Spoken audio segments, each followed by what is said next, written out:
I wasn't planning on reviewing Palworld for a couple of reasons. Firstly, it came out of nowhere.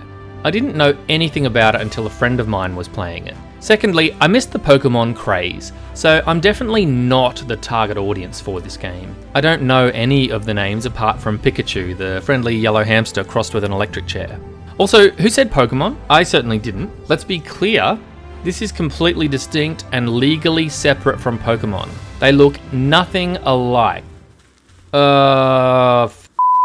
Palworld is a slavery simulator disguised as a cutesy base-building survival game. Single player or co-op, you're plonked into a Fortnite-style cartoon world that's striking in colour, and sent off to conquer the wildlife by beating the snot out of them before cramming them into a tiny magic ball for extended periods of time. If you're feeling kind, you can let them out to do your farming and household chores for you. Bake them berries, Foxy!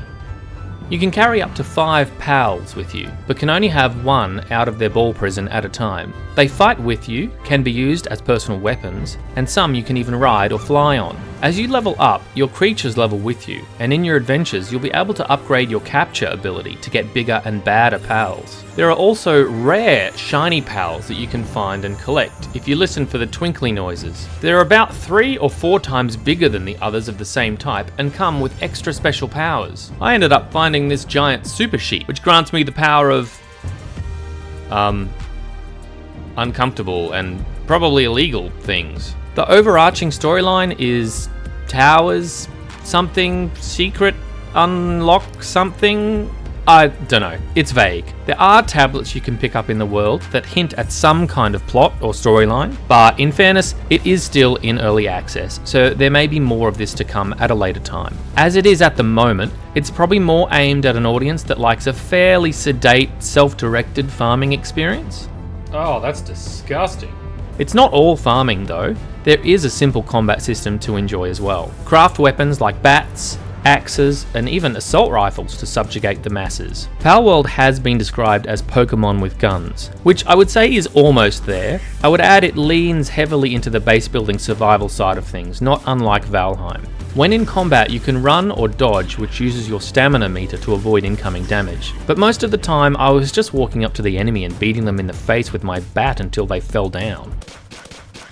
I found the user interface a little bit clunky to start with, but I've gotten used to some of its quirks. Again, early access, so I'm not going to judge too harsh, but there are a few things with the UI that need some tweaking. For example, why do I need to click again to pick up the stuff I've made at a workbench? I didn't make it just for it to sit on the top and sunbake itself. There were a few instances where an action or management prompt required one click or button press too many. One should be fine. Why am I confirming again? Also, when capturing pals, you need to beat them within an inch of dying before you can throw your little Pokeball and capture them. But no one tells your buddy pals who continue to wail on your victim until they're dead and you've missed your window because you can't capture a corpse. There's probably a pal setting that I'm missing where I can say capture mode as opposed to kill mode. There currently is no voice acting, unless you count the squeaks or rumbles of the pals. The music is straight from a romance anime.